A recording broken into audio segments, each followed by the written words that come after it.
It's definitely a pleasure and an honor to introduce to you tonight a man who I urge you and thank you for supporting for re-election, someone with a heck of a lot of backbone. I'm thankful that we have someone of this caliber. I'm honored to introduce to you our district attorney, Mike Ramos. I can't believe I'm going into my 8th year. We've done everything to be leaders in the state from mortgage fraud to getting a national award for inhumane treatment of animals. Those of you remember the cattle case in Chino with the downed cows. That went all the way to Washington, D.C., and they wrote legislation to change how they do that business because of our case.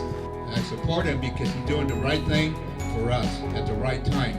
We need his support in dealing with this corruption. We need to get rid of it once and for all. And Mike, thank you for your work. I can see who he is as a leader, and he is the kind of person that I think everyone would want to be able to work for.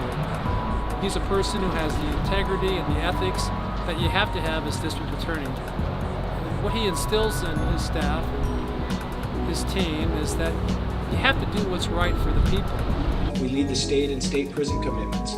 Sometimes the governor blames me, and I just was in the governor's office 2 weeks ago, one-on-one. I wasn't too happy with him about this prison release, but he blames me for putting so many prisoners in prison to begin with.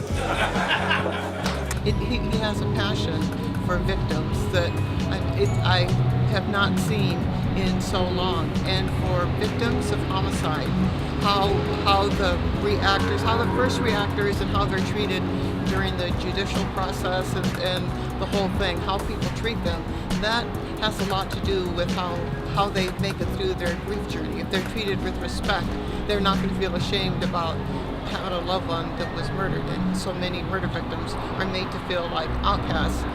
Mike Ramos has never made any victim's family feel like that.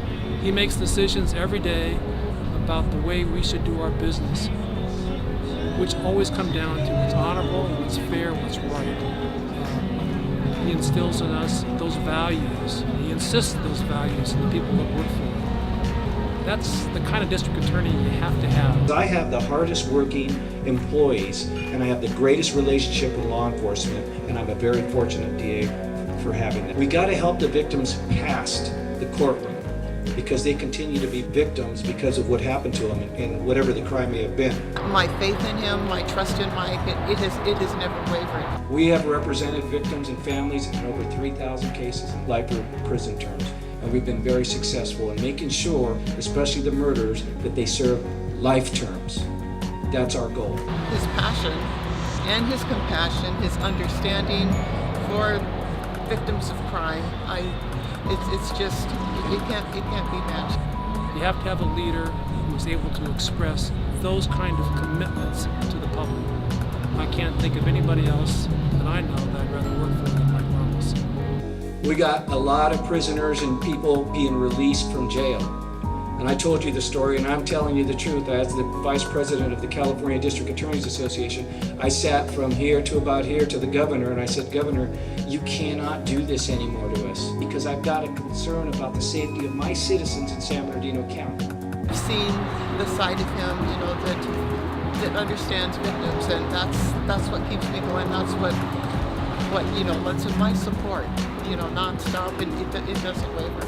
Not only do I have a strong team, I have a strong family, strong investigators, strong attorneys, great office, but I have you as my friends that support me. And as long as I have that and I keep doing the right thing for victims and citizens of this county, we're going to continue to do this job. And that's why I ask you to support me for another term.